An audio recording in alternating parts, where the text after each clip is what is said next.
Yeah.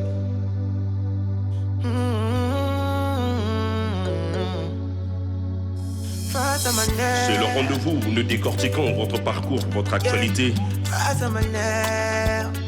L'excellence, le succès et la réussite. Face à ma nerf.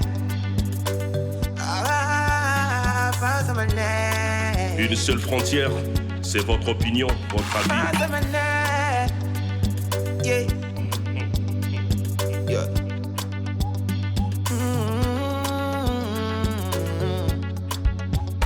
Face à ma nerf.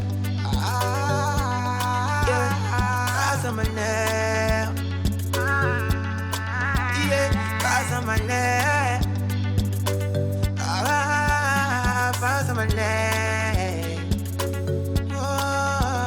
Face à ma nerf. Yeah. Face à ma nerf. Face à ma nerf. Face à ma nerf. L'icône du 242. Bonsoir et soyez les bienvenus. Il est membre du bureau politique, secrétaire permanent en charge des finances, de l'équipement et du patrimoine du Parti congolais du travail. Député élu à Kélé dans les départements de la Cuvette Ouest. Premier vice-président de la commission économie et finances à l'Assemblée nationale. Mesdames et messieurs, Thierry Aubier est face à Maner. Bonsoir et bienvenue dans ce programme. Bonsoir monsieur le journaliste et bonsoir cher Mano Maner. Voilà, c'est toujours un plaisir de vous avoir dans ce programme. Il est partagé. Voilà, alors Thierry Aubier, qu'avez-vous retenu en suivant les médias ces derniers temps? Ces derniers temps, l'actualité est abondante, tant au plan international que national. On va dire au plan international, le retour aux affaires du président américain Donald Trump, qui vient bousculer pratiquement la politique internationale. Au plan international, on ne peut pas oublier non plus la guerre russo-ukrainienne, pour laquelle aujourd'hui la Fédération de Russie et les États-Unis sont en négociation pour aboutir à la paix. Au plan international également, il faut souligner la guerre au Moyen-Orient entre l'Israël et la Palestine. J'avoue que c'est de cœur serré que j'en parle parce que le silence coupable des grandes puissances et même des Occidentaux sur cette question où les Palestiniens sont pratiquement décimés me fait peur. Enfin, si nous arrivons chez nous, en Afrique, et surtout à côté, c'est déplorable, le conflit à l'est de la RDC, entre les M23 appuyés par le Rwanda et la République démocratique du Congo. Ça, c'est au plan international. Et si nous arrivons chez nous, nous disons qu'il ne manque pas non plus d'informations. Déjà, la récente descente ou voyage du président de la République, Denis Sassou Nguesso, dans la Bouenza, on est une, et même celle n'est que agricole. Donc voilà ce que j'ai retenu sur l'actualité, tant au niveau international que national. Si vous voulez, on aura l'occasion d'en débattre. Ce qui retient notre attention, vous aviez parlé en dernier en Afrique, peut-être pas du Sud du Soudan, là-bas aussi ça commence à bouger. Vous avez évoqué la crise sécuritaire à l'est de la RDC. Alors, quelle est votre lecture sur cette crise de l'Est en RDC? Rapidement, il faut se dire qu'il n'y a pas de lecture à faire. aucun pays n'a le droit d'aller prendre des terres qui ne lui appartiennent par force. Et donc ce qui se passe en RDC doit être arrêté par tous les démocrates du monde. Mieux, ça se passe à nos portes. Parce que avant la conférence de Berlin de 1880, nous sommes jusqu'à l'Angola, un même pays. Et justement, à la conférence de Berlin, il y a eu donc ces séparations.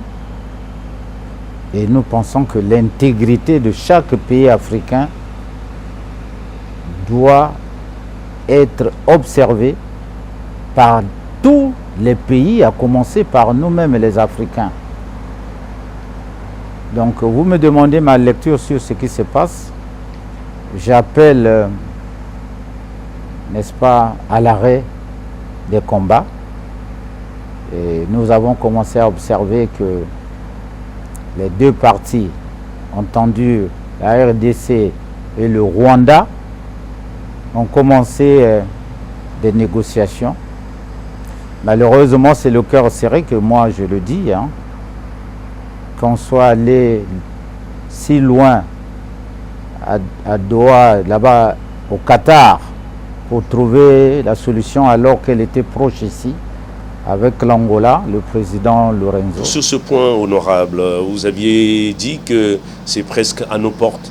Est-ce que la crainte que émettent les institutions comme les Nations Unies, qui craignent une crise régionale et l'embrasement de certains pays, est-ce que c'est réel?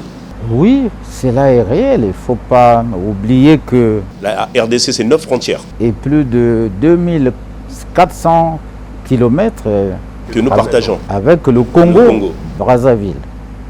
Alors, donc, les inquiétudes des États-Unis, voilà pourquoi, justement, les Nations Unies s'impliquent. Et nous disons que cette situation aurait pu trouver une solution africaine par les mécanismes que les Africains même ont trouvés, à savoir l'Union africaine. On aurait pu voir l'Union africaine prendre cette question à bras le corps. Peut-être que ça va venir. On va dire, pour le moment, c'est l'incendie. Peu importe d'où viendra l'eau pour éteindre l'incendie. Que cette eau vienne du Qatar, tant mieux. Mais nous demandons à ce que les troupes étrangères soient retirées purement et simplement du territoire de la RDC. Tout à l'heure, vous l'avez dit, que nous partageons plus de 2000 km, exactement 2410 km de frontière, la plus longue frontière fluviale au monde. Le Congo-Brazzaville est concerné, comme vous l'avez dit, au premier plan, et il se trouve que ce même Congo-Brazzaville est indexé par une certaine opinion de la RDC d'être complice du Rwanda. Malheureusement, c'est faux. C'est faux parce que le Congo-Brazzaville est indexé au travers un certain nombre de contrats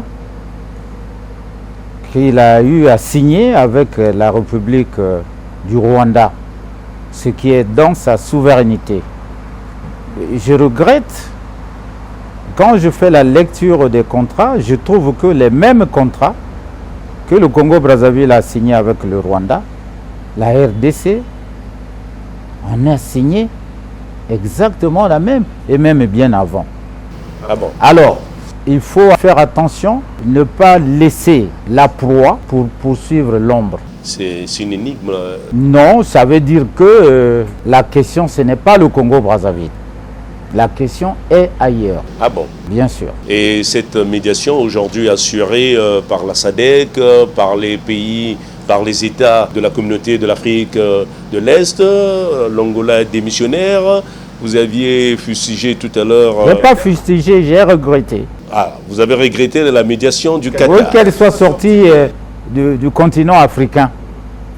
Mais récemment, ils ont encore reçu les rebelles du M23 à Doha. Pour vous, le principe des solutions africaines pour des problèmes africains. Mais ce n'est pas pour rien que les pays africains ont mis un instrument appelé l'Union africaine. C'était justement d'abord pour effectivement traiter ces genres de questions, de problèmes. J'ai dit en passant que si la solution peut partir de Doha, tant mieux. Mais que ce n'est pas trop tard que l'Union africaine, que les voisins qui sont toujours l'Angola, même des missionnaires, que la SADC et autres s'approprient cette question. Ça vous étonne que Denis Sassou Nguesso, chantre de la paix, qui est souvent sollicité ici et là, ne soit pas impliqué dans cette crise? Alors, dire qu'il n'est pas impliqué, je ne pense pas. Déjà qu'il y a une certaine opinion qui accuse le Congo-Brazzaville. Et j'ai dit que c'était faussement. C'est pour cela que j'ai parlé de la proie et de l'ombre. J'ai dit le président de notre pays, le président Denis Sassou Nguesso, a toujours œuvré pour la paix. Et sur cette question, je crois qu'il n'est pas non plus en retrait. On a déjà vu ces rencontres avec le président Tshisekedi il y a à peine 2 semaines, tout comme avec le président rwandais. Je crois que le président Denis Sassou Nguesso, comme vous avez su dire, c'est son cheval de bataille. Et ces solutions sont toujours attendues. Nous, encore 2 fois de plus, nous l'exhortons à ne jamais abandonner, parce que c'est son credo. Le comeback de Donald Trump, vous l'avez évoqué tout à l'heure, l'Afrique doit s'inquiéter de ce comeback. Déjà qu'il bouleverse le monde et depuis qu'il est là, les caméras, les projecteurs sont tournés vers la Maison Blanche. Alors, il n'y a pas que du mauvais. Hein, il faut positiviser un certain nombre de choses. J'ai vu que les services même des États-Unis, de la CIA, ont reconnu que c'est ce pays qui finance, entre autres, le terrorisme. Ah bon? Oui. Dixit, la chef... Les anciens membres de la CIA. La chef de la CIA aujourd'hui. Ah, vous ne l'avez pas suivi? L'actuel. L'actuel. N'est-ce pas? Ah, donc, ce qui les a amenés d'ailleurs à démanteler l'USAID. USAID et autres. Voilà, qui était une agence dite d'aide et de coopération, ce qui n'est qu'une bonne chose. Peut-être mauvaise parce qu'on attendait l'aide des États-Unis. Et nous pensons aussi que c'est bien fait pour que les pays africains ne doivent pas se développer au travers des aides. Ça veut dire que nous devons changer de paradigme. Le développement ne doit pas être axé sur les aides, soit-elles américaines. Je crois que c'est aussi la leçon à tirer du retour en force de Trump. Il vient changer des choses parce qu'il amène aussi la formule business. C'est un monde financier, c'est donc un monde de développement. Et l'expulsion de l'ambassadeur sud-africain? Alors, par contre, il faut craindre une chose. Peut-être pas lui-même Trump, peut-être que son entourage, il faut bien regarder. Son administration. On regarde bien tout autour. Il y a un peu aussi certaines velléités, je dis ça, supposées, hein, à vouloir un peu prendre par la force ce qui ne nous n'appartient pas. Donc, et puis, pour nous, Africains, le retour à cette politique révolue, dite l'apartheid, chat échaudé. Hein. Sans vous couper, le durcissement de l'acquisition, par exemple, des visas sur quelques pays. Il y a 22 pays africains qui sont concernés, parmi lesquels la République du Congo. Mais parce que ça joue sur quoi? Ça, au contraire, ça devait nous motiver pour dire que là-bas, ce n'est pas l'Eldorado. On irait là-bas chercher quoi? 22 des 43 pays indexés, 22 sont africains. Oui, ça veut dire que les Africains doivent rester chez eux, développer leur pays. Il n'a pas refusé les visas pour les visas de travail. Peut-être on refuse les visas pour ceux qui aillent s'y installer. Et nous devons donc réunir les conditions dans nos pays pour y rester et puis coopérer avec les États-Unis. Je ne vois pas ça trop mal. Voilà. Donc Au contraire, le retour ça devait être une prise de conscience. Globalement, on est bien chez soi à nos manières. D'accord, donc globalement, vous êtes satisfait du retour de Trump? Oui, parce que... même s'il annexe certains pays par force. Là, il menace déjà le Groenland. Ce sont que des velléités, mais je crois que la communauté internationale non plus ne laisserait pas ces choses-là. Autant j'ai parlé de la RDC et du Rwanda, que l'intangibilité des frontières doivent être respectées, il en est autant pour le Groenland et autres, ou le Panama. Je pense que c'est une intention. Ce n'est pas, pour le moment, il n'est pas passé à l'acte. C'est une intention. La communauté internationale est là. Nous avons l'ONU qui a été créée également pour régler ces questions. C'est pour cela tout à l'heure, j'ai fait appel à l'Union africaine. Vous croyez toujours aux Nations Unies? Oui, cette volonté. Pour régler les conflits? On peut toujours changer de politique, mais le fait, la volonté de s'unir pour pouvoir même résoudre les problèmes par la négociation, par la dissuasion. Donc il y a cette volonté. Je crois que pour le moment, il n'y a pas encore d'alternative. Je ne sais pas, je n'en trouve pas encore que l'ONU pour pouvoir régler les problèmes au niveau international. Voilà, nous allons revenir en République du Congo où vous êtes député élu à Kélé, dans le département de la Cuvette Ouest en République du Congo. Alors, comment se porte Kélé? Kélé se porte très bien comme le reste des districts de la République du Congo. Kélé ne cesse de défrayer la chronique. En février dernier, le maire de cette localité avait été agressé par des personnes qui s'opposent à la construction du lycée de Kélé sur un site qui serait interdit, que ce site abriterait, on dirait, le Nzobi. C'est déjà quoi le Nzobi? Alors, vous parlez de Kélé, bon, il n'y a pas de différence. Ce qui s'est passé à Kélé, ça se passe partout, plus ou moins ailleurs. J'entends parler à Pointe-Noire, il y a des Koulouna, il y a, je ne sais pas. En fait, c'est le terme... Koulouna, les Bonzi. Les propriétaires, les inciviques. Ce sont des inciviques. Ceux qui ont agressé le maire, c'est des inciviques. Mais sinon, une autorité installée, n'est-ce pas, dûment par le pouvoir public, ne peut pas être agressée par des citoyens, quel que soit le problème. Quel que soit, je dis, quel que soit le problème. Mieux, ceux qui les agressent sont instrumentalisés, téléguidés, envoyés par des intellectuels assis ici à Brazzaville. Et qui partent de Brazzaville avec des armes pour aller agresser leurs parents. J'estime que le gouvernement, je n'estime pas, quoi qu'il en soit, le gouvernement va prendre déjà ses responsabilités, puisque j'apprends entre autres que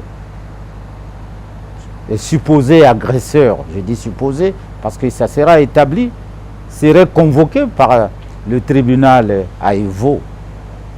Et j'ai foi qu'ils ont de bonnes raisons qui vont convaincre, n'est-ce pas, la justice de cette agression gratuite et téléguidée. Vous parlez de Nzobi. Le Nzobi, en ce que je sache, c'est une secte secrète. On ne devait même pas en diffuser. On ne devait même pas en proclamer. Parce que l'objectif, c'est conserver, n'est-ce pas, les valeurs. Les valeurs. Mais c'est un fétiche? Je ne sais pas, je ne le dirai pas. Je disais que c'est une secte secrète. Je n'en suis pas membre. Alors, vous savez, la doctrine. Nous sommes une république. Et une république, c'est d'abord la loi. Mais après, vous allez dire, oui, il y a aussi des coutumes, il y a la jurisprudence. Tiens, parlons de la jurisprudence. Le Nzobi n'est pas que à Kélé. Le Nzobi est répandu partout sur l'étendue du territoire national. À Mayoko, il y a le Nzobi. À Komono, il y a le Nzobi. À Itumbi, il y a le Nzobi. Un peu partout. Mais je parlais de la jurisprudence. C'est l'équivalent un peu au Bénin du vaudou. C'est à eux de leur dire. Mais je sais que dans mon enfance, on a dit que le Nzobi était là pour protéger, n'est-ce pas, les populations des mauvais esprits. Vous n'en faites des pas bandits. partie. Je n'en fais pas partie, malheureusement. Alors, donc, je disais que la jurisprudence tient à Itumbi, à 65 km. Lorsqu'il s'agit de construire le lycée, l'endroit choisi, c'était là où il y avait le Nzobi. Et les tenanciers du Nzobi avaient été contactés volontairement. Ils ont dit le Nzobi ne peut pas être un obstacle à la construction d'un lycée. Nous nous déplaçons. Ils se sont déplacés, ils sont allés en face. Et une fois en 2011 qu'il y avait la municipalisation, le même endroit qui était retenu pour le Nzobi avait été choisi pour abriter les hôtels de la mairie, les hôtels de la sous-préfecture. Le Nzobi s'est encore une fois de plus déplacé. Moi, j'entends des gens crier qu'aller d'abord voir si on peut déplacer le Québec. Mais j'ai suivi tout dernièrement une cassette en Ngoko, n'est-ce pas? Un membre de Québec disait, pour nous, c'est même la bienvenue. S'ils arrivent, nous allons nous déplacer. Alors, donc, le problème, ce n'est pas le Nzobi. Parce que les membres du Nzobi à qui ils avaient été contactés, ils avaient donné leur accord. Et ce sont des intellectuels basés à Brazzaville qui auraient appris que le projet du lycée aurait été un amendement du député que je suis. Donc, c'est le député qui construirait le lycée. Mais c'est ne pas connaître même la loi fondamentale. Et la Constitution, à son article 143, dispose les membres du gouvernement et du Parlement ont le droit à l'amendement. Je m'explique. Lorsque un projet de loi arrive, pour le cas d'espèce, c'est le budget. Un député peut apporter un amendement en disant « Je n'ai pas vu la construction de la route entre machin, moi je la propose ». Le principe est simple, pourvu que vous apportiez la ressource. Vous proposez la dépense, vous apportez donc la ressource. C'est simple. Et c'est le cas du lycée de Kélé, qui est à l'initiative. Mais après, ça devient une loi. Et parlons de Nzobi. Le Nzobi à Kélé n'a rien à voir avec le site choisi. Parce que le site choisi appartenait à des gens qui n'y habitent plus. 13 individus avaient été identifiés. Le lycée, le sanctuaire est à plus de 300 km, voire 500. Donc ça n'a rien à voir. Les gens qui sont déplacés pour aller identifier, malheureusement, les tenanciers ne montrent pas l'endroit où il y a le Nzobi. Ils montrent les terrains qui appartenaient à des citoyens et qui ont quitté. Donc moi je disais que, quoi qu'il en soit, on n'est pas venu disparaître le Nzobi. Déplacer ne signifie pas mettre fin. Et puis, parlons du Nzobi de Kélé. Mais il y a 6 sanctuaires. À quel centre, il y en a 2. Si la volonté du député est de faire partir le Nzobi, mais pourquoi seulement un sanctuaire? Mais pourquoi pas le deuxième sanctuaire qui est installé? Mieux, le député y est allé, a fait venir tous les sanctuaires. Et des 6, 5 se sont présentés. Sauf celui dont vous parlez là, qui n'est pas venu.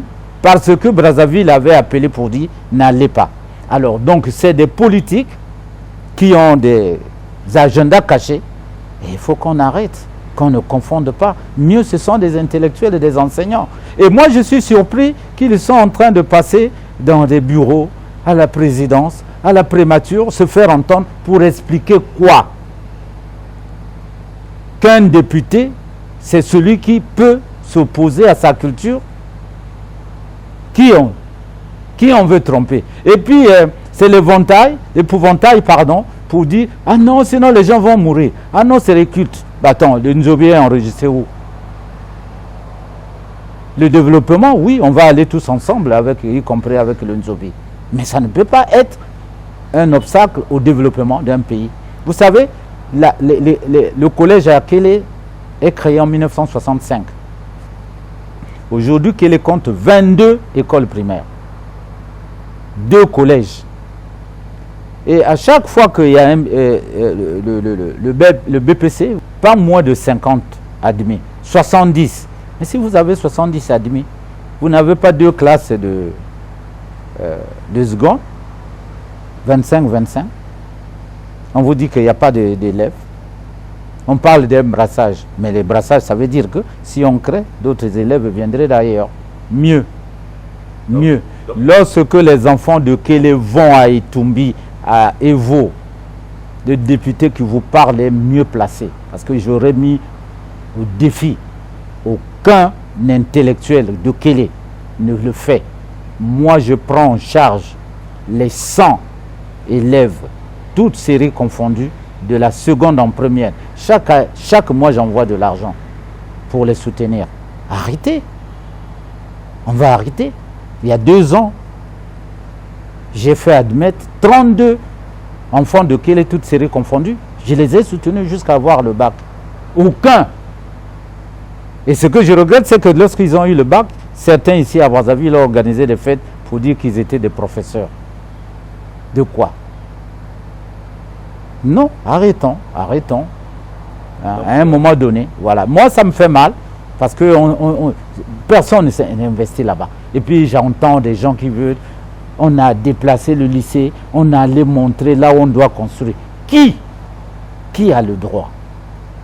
C'est l'autorité investie, c'est l'administrateur maire. Pourquoi? Parce que la communauté urbaine est déterminée. Il y a 6 communes, 6 quartiers à Kélé. Et le lycée est construit dans un quartier.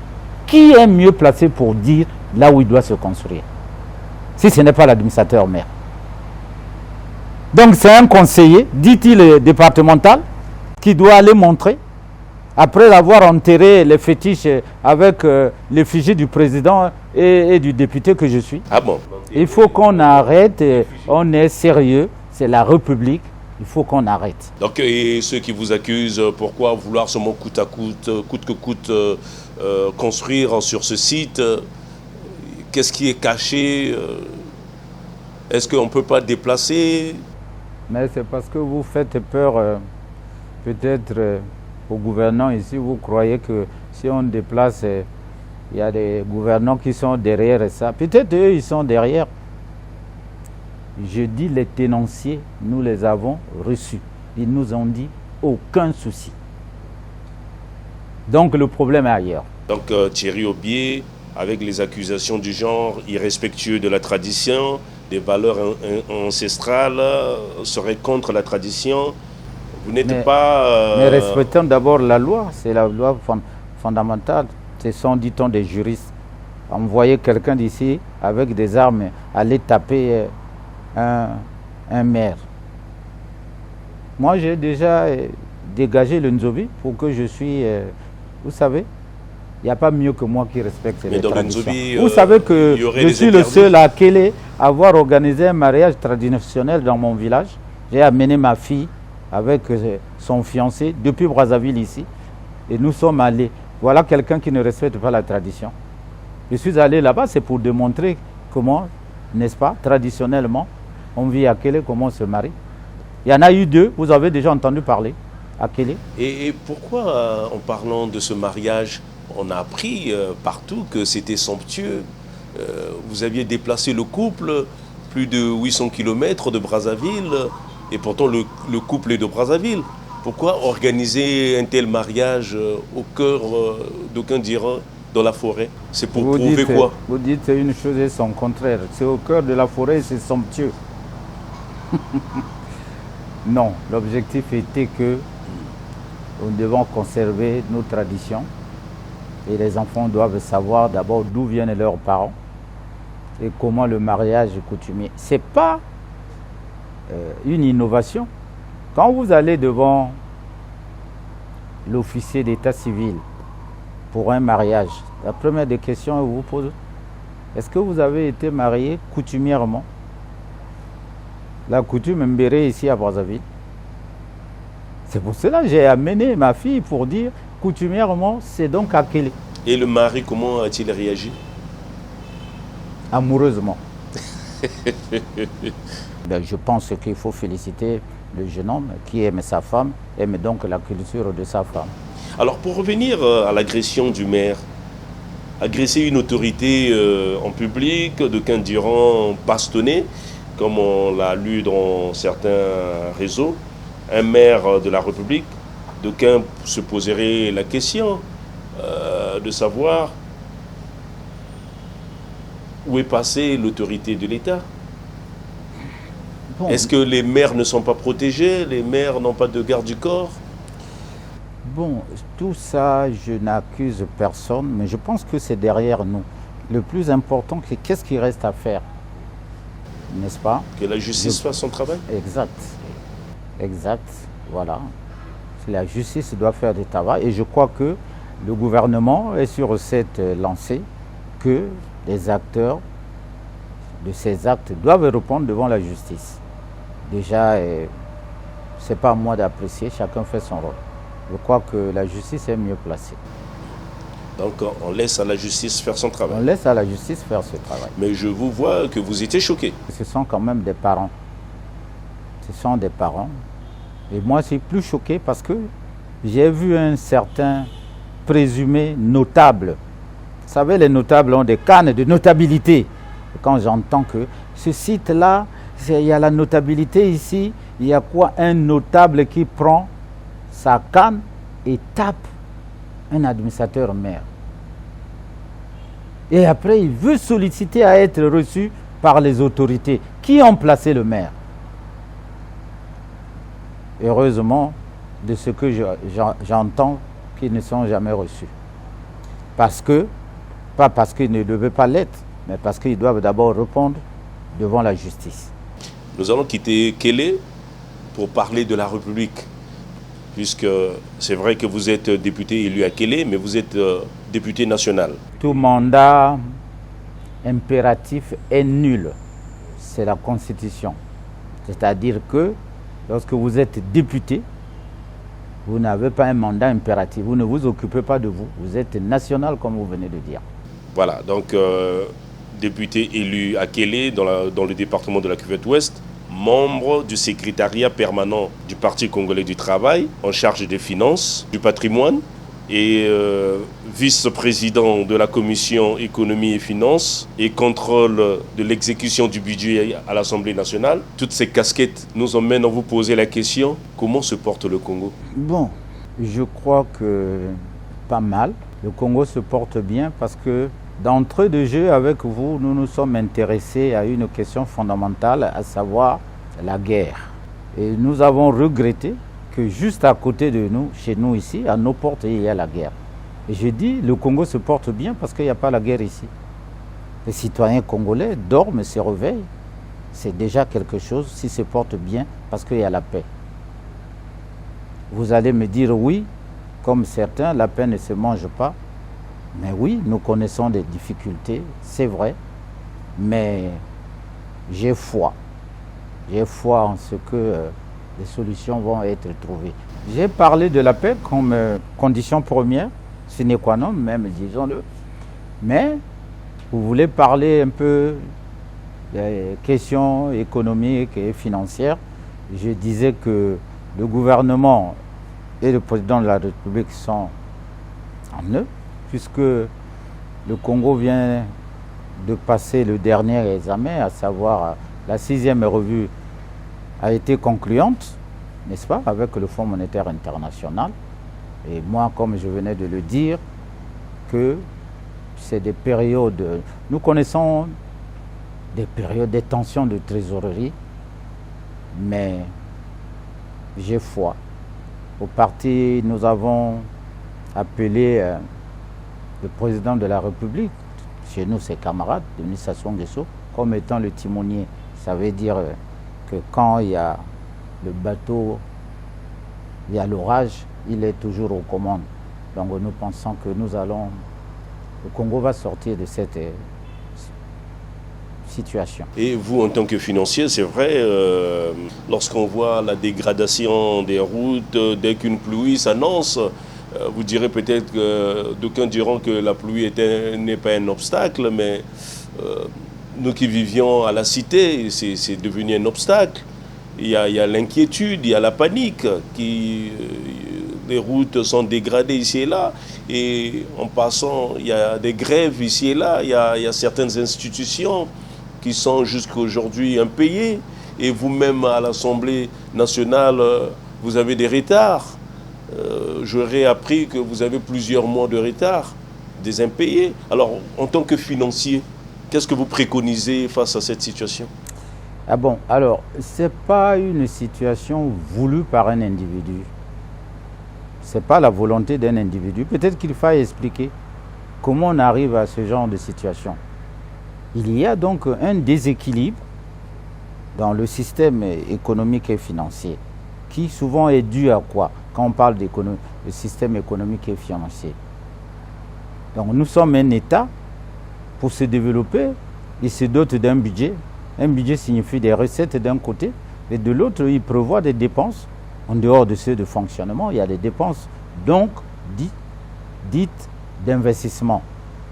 Et le déséquilibre arrive lorsqu'il y a un choc. Pour le cas d'espèce, c'est le choc pétrolier. Les recettes pétrolières, n'est-ce pas, ont baissé. Mais lorsque les recettes baissent, les dépenses ne baissent pas souvent. Je vais prendre le cas, parce que vous avez des recettes qui ont baissé, est-ce que les salaires doivent baisser? Moi, je suis content que nous ne sommes pas arrivés là. Généralement, quand le Fonds monétaire arrive, la recette, c'est celui-là. Il faut baisser les recettes. L'effort qui est fait ici, le gouvernement est rentré en contact avec le Fonds monétaire pour ramener donc l'équilibre. Et la conclusion donc de la 6e revue démontre de la volonté, parce que nous sommes passés pendant 3 ans, la première revue jusqu'à la 5e qui sont données. Et c'est la première fois d'ailleurs qu'on y arrive. Et donc, moi je pense que nous allons vers l'équilibre de nos finances publiques. Et une fois que l'équilibre est revenu, vous parlez des routes. C'est pour cela que je dis, c'est le financement. Mais avouons-le, qu'avant qu'elles ne se dégradent, elles ont d'abord été construites. Et de l'autre côté, n'oublions pas aussi l'environnement. Nous sommes ici en zone tropicale, la pluviosité ici est abondante. Ça, c'est vrai d'un côté. Mais les grèves aussi démontrent que nous sommes aussi dans un état de droit. Parce que ailleurs, on irait en grève, on vous met en prison. Donc au Congo, on est libre, n'est-ce pas?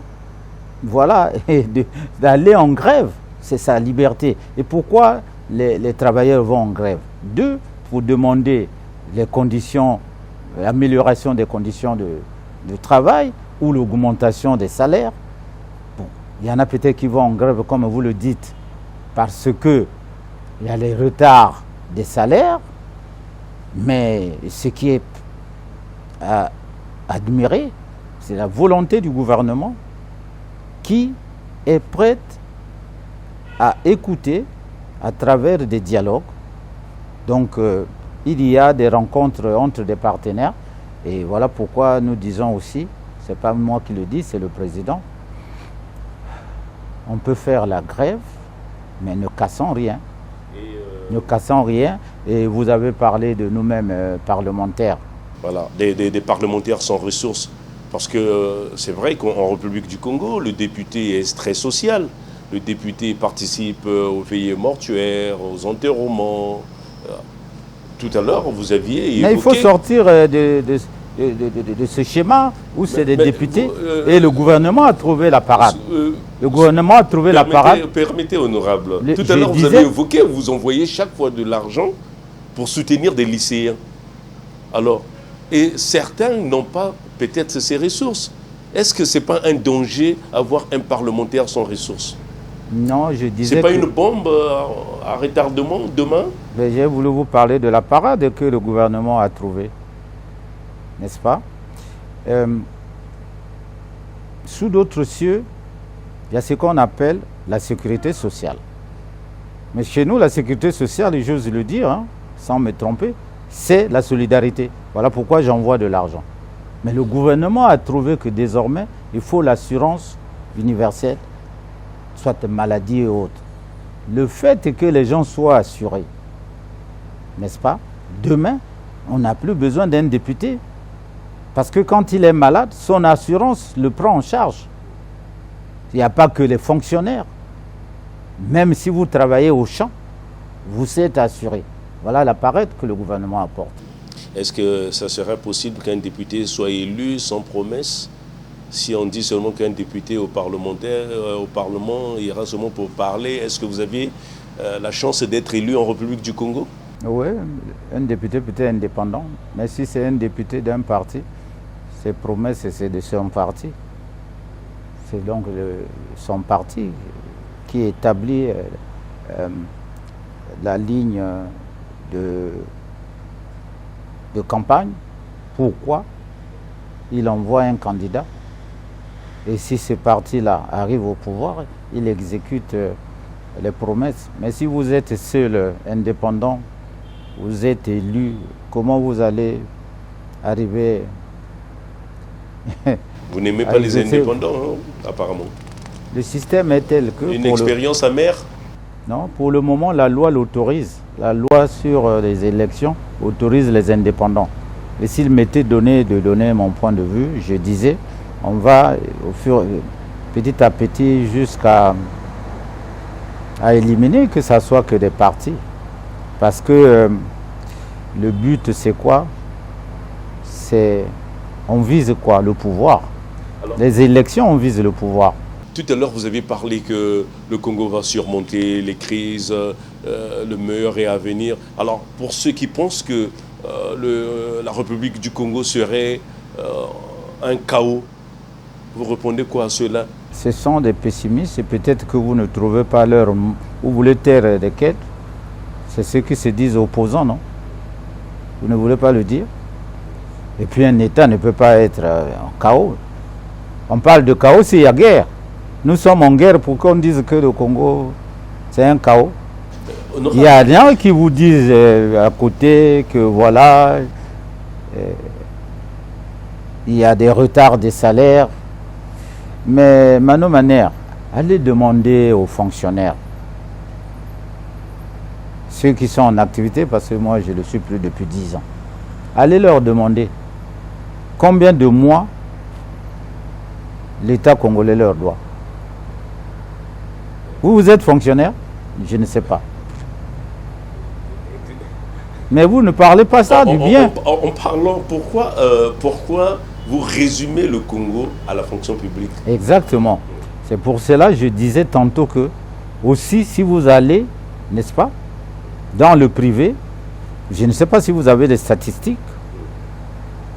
On en a... il y a combien d'entreprises qui ont fermé pour dire que les gens sont allés au chômage? Alors, tout à l'heure, vous aviez donné une leçon d'économie. Je vous ai laissé parler. Sortir de l'argent du trésor pour créer une autre caisse appelée GUP. On sait que le trésor, c'est une caisse déjà de l'État. Guichet unique de paiement est considéré pour certains comme une faute grave en matière de gestion financière de l'État. Il a été décidé après de rapatrier les fonds. Alors, quelle leçon qu'on peut tirer de cette situation en tant que financier? Sortir de l'argent du trésor public pour créer une autre caisse dans une banque donnée? Alors, on va faire simple. Tout à l'heure, j'ai dit que nous sommes une république.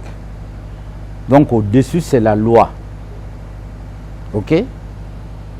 C'est donc la loi qui crée le guichet unique de paiement que vous avez appelé GUP. Mais le guichet, mais c'est une loi, la loi de finances a été votée en 2022, si je ne me trompe.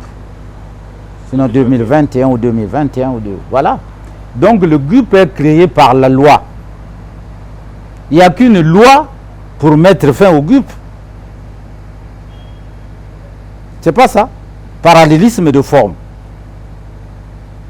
On crée, on dit, et quelles sont les conditions qui ont amené à la création du GUP? L'esprit.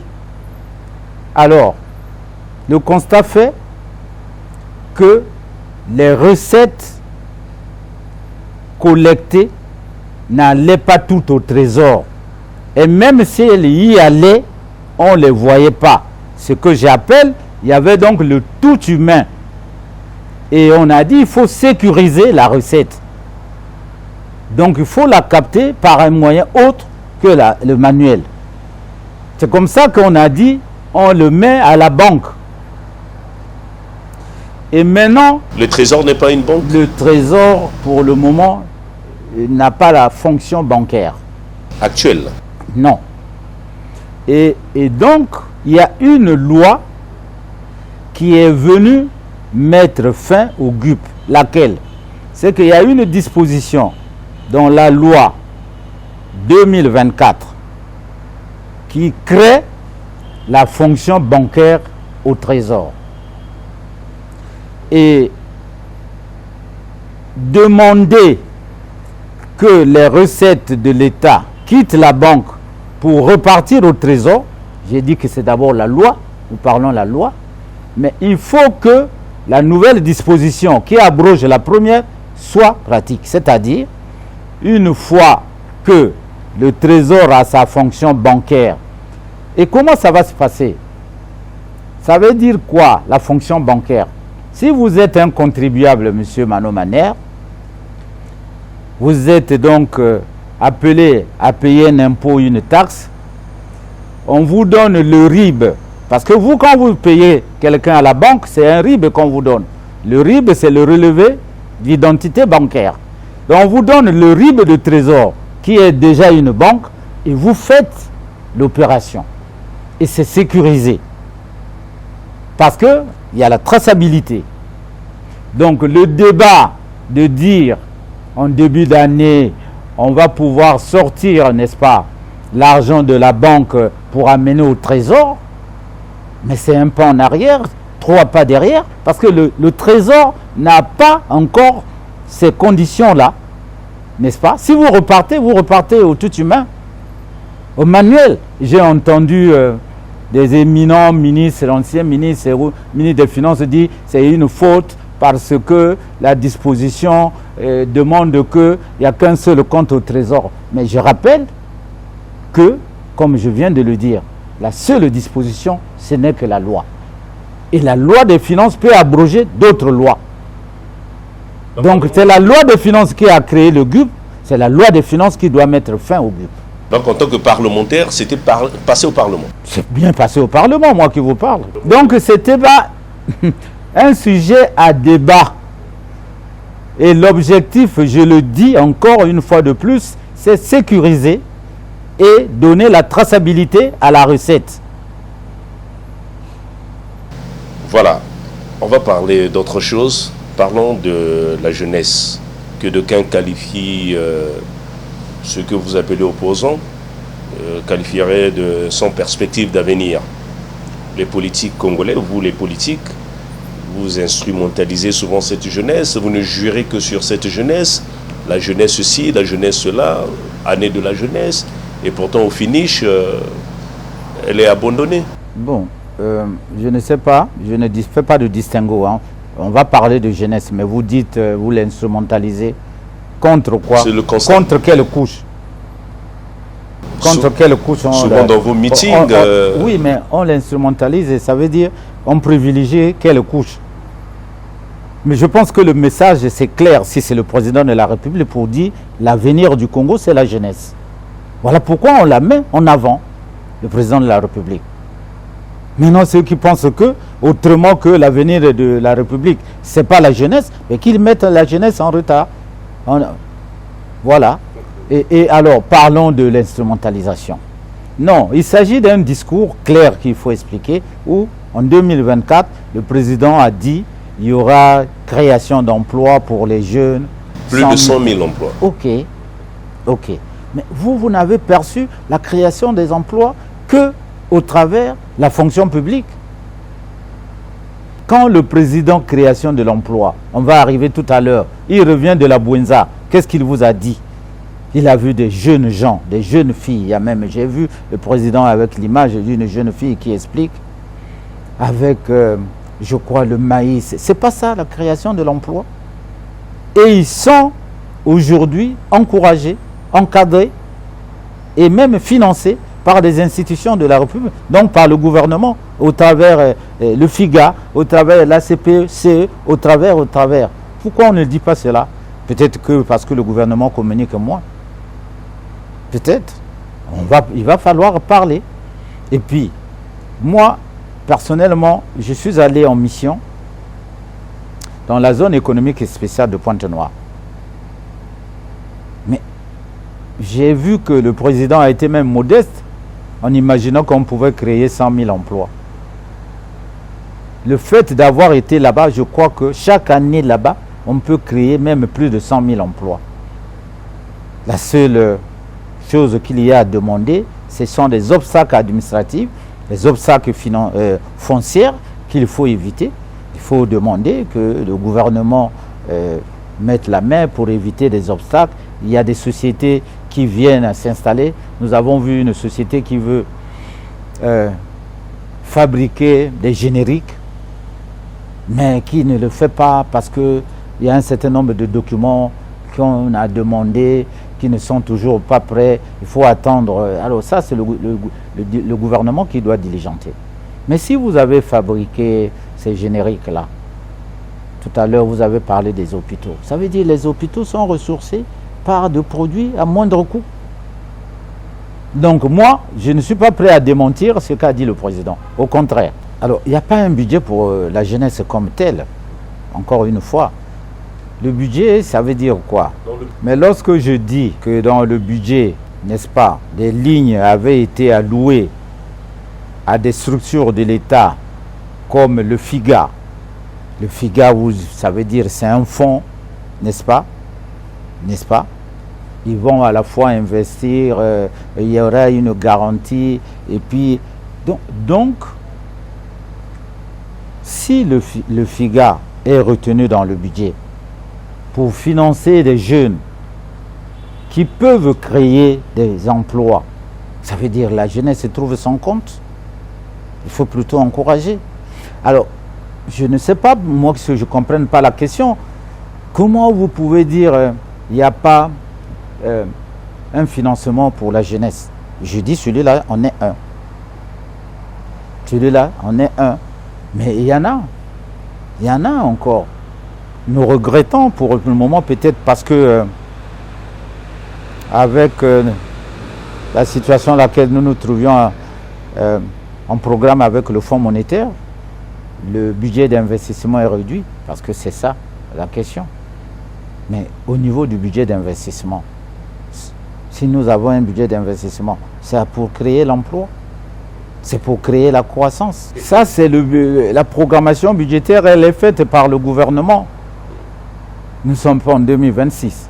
Donc le budget 2026 va programmer. C'est vrai, vous allez dire peut-être il y a des opérations prêtes. Je crois que le gouvernement est très prudent, parce que gouverner, c'est prévenir. Je ne pense pas. Alors, que de parler de l'argent? Moi, j'aurais voulu que vous parliez d'autre chose. Est-ce que 2026, il y aura la présidentielle? Parce que c'est constitutionnel. Voyez-vous? Donc, vous ne voulez pas qu'on parle de l'argent pendant que vous parlez de crise? Non, non. Parce qu'il y a des pays où on dit qu'on ne va pas au vote. Mais ce n'est jamais arrivé chez nous. C'est une idée qui germe dans le PCT, pas de vote? Au contraire, il faut avoir le PCT qui n'a jamais eu une telle idée, non plus le président de la République, parce que les votes se sont passés toujours à date échue. De la présidentielle, nous sommes à une année de cette élection. La campagne relative n'est pas encore ouverte, mais déjà certaines voix appellent à la candidature de Denis Sassou Nguesso. Avant de poser, est-ce qu'il est candidat? Est-ce qu'il sera candidat? Alors, si je vais le prendre en termes de camarade, si le camarade Denis Sassou Nguesso est candidat, il faudra qu'il remplisse une condition. La condition, c'est que le candidat du Parti congolais du travail doit être investi par le comité central du parti. Donc, ce que vous dites, je ne peux pas dire s'il est candidat ou pas, parce que le candidat du PCT, ce sera celui qui sera investi. Donc, il n'est pas encore connu. Ben, il y aura beaucoup de candidatures et le comité central, on choisira un. C'est ça où vous pensez qu'il n'y a pas de démocratie? Et parmi les gens qui sont rassemblés ici et là, on a vu aussi le Parti congolais. Maintenant, les gens qui demandent qu'il y soit, c'est là, je crois que pour être sérieux, vous n'allez pas dire aux citoyens de ne pas s'exprimer. C'est ça aussi la démocratie, hein. La vivacité de la démocratie. Est-ce que c'est pas une... Vous voyez comment les citoyens sont libres. On peut même... C'est parce que c'est Denis Sassou Nguesso. Est-ce que ce n'est pas une façon d'influencer l'électorat? Ce n'est pas du gangsterisme électoral? Je vous ai dit que pour le moment, je ne sais pas si le président de la République va rempiler, sera candidat à sa propre... Donc vous, au PCT, peut-être qu'il y aura un autre candidat que Denis Sassou Nguesso? J'ai dit que c'est le comité central qui investit son candidat. Ah d'accord. Donc jusque-là, il n'a pas... Mais il n'y a pas encore la session du comité central. Relative à cette question, bien sûr. Thierry Obié, en tant que citoyen, est-il satisfait du bilan de Denis Sassou Nguesso? Il faut dire que ça fait plus de 30 ans qu'il est au pouvoir, dans la gouvernance. En tant que citoyen. Bon, ma réponse, on ne va pas passer par 4 chemins. Nous allons commencer sur ces questions. Oui, je suis satisfait. Parce que le Congo est en paix. La paix. C'est parce qu'il y a la paix. Mais est-ce qu'il y a la paix sociale, le ventre? Mais parce qu'avec la paix, vous allez développer votre entreprise, vous allez entreprendre. Et nous sommes une économie libérale à travers la Constitution. Thierry Obié, nous allons là à la fin de ce programme. La journée du 8 mars est célébrée chaque année comme journée internationale des droits des femmes. Que pense l'honorable Obié de cette journée? Bon, c'est une journée importante. Je crois que le gouvernement de la République en a donné la valeur qu'il faut. Les femmes elles-mêmes sont plus engagées à la fêter. Parlons de la femme du Congo. Mais je pense que, de mon point de vue, aujourd'hui, on peut penser qu'elle vient de loin. Et qu'aujourd'hui, sans être totalement satisfait, la situation de la femme congolaise est en amélioration. Tout n'est pas encore fait. Donc, vous, au PCT, au-delà que vous les faites jouer au Nzango pour applaudir leur porter des t-shirts, parce que la mobilisation du PCT c'est souvent dans les marches et vous les empêchez même de vendre pour se rendre à vos meetings. Mais vous ne félicitez pas, si c'est le PCT, vous ne le félicitez pas d'avoir amené le Ndjango jusqu'à devenir un sport maintenant africain. Ça part d'ici. Donc pendant que vous pensez que c'est le PCT qui encourage le Nzango. C'est un sport que le PCT a mené et qui est reconnu comme déjà un sport africain. Et vous, dans votre localité de Kélé, comment s'est déroulé le 8 mars? Avec le Ndjango aussi, oui. Et vous assistez? Parce que nous encourageons les femmes à faire le sport. Ah bon, pas les chants, pas... Ou en dehors des champs. En dehors aussi, nous avons des jeunes femmes. Nous avons la femme de Kélé, faut parler de Kélé. Mais nous avons profité pendant l'occasion. Nous avons mis en exergue des femmes qui, en organisant un concours de mets, les meilleurs mets traditionnels à Kélé, et il y en a qui ont gagné des cadeaux. Et nous voulons donc mettre vraiment en orbite les femmes de Kélé, qui sont les meilleures dans la cuisine, pourquoi pas, mais qui sont aussi meilleures dans le foot, qui sont meilleures. Il y a eu des exposés où les anciennes ont témoigné, ont donné comment ils sont arrivés à élever leurs enfants tout en étant que ménagères, tout en étant que... Mais c'était des évocations. Voilà pourquoi je disais que la femme congolaise aujourd'hui,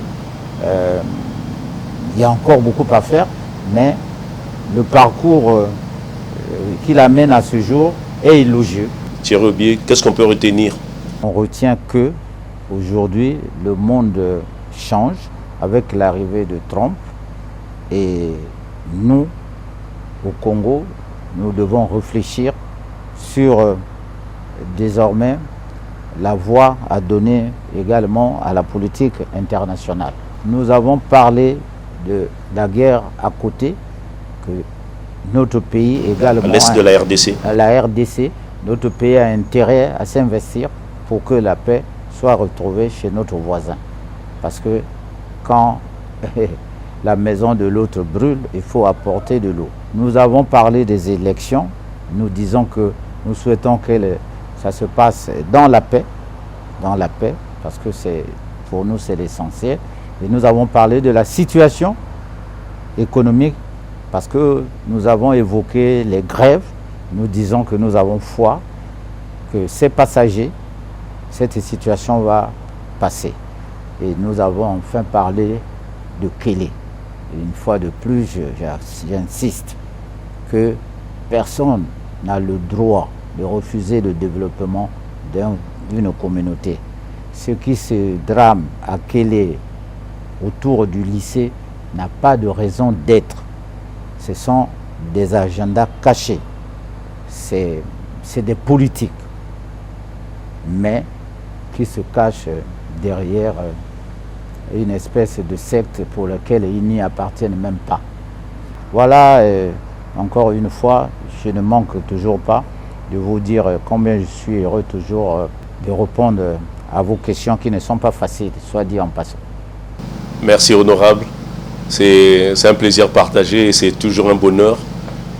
Nous sommes reçus, parfois nous sommes transportés à 800 km de Brazzaville, où Kélé parfois est dans nos rêves, grâce à vous. Et tous les téléspectateurs aussi découvrent cette localité. Et ajouter cela à Kabanyama aussi, où nous mangeons aussi de la bonne viande. Voilà. Et sans oublier aussi les ananas que vous cultivez ici et là. Merci honorable, merci pour votre temps. Voilà, nous sommes arrivés à la fin de cette émission. On se retrouve à la prochaine occasion. Salut.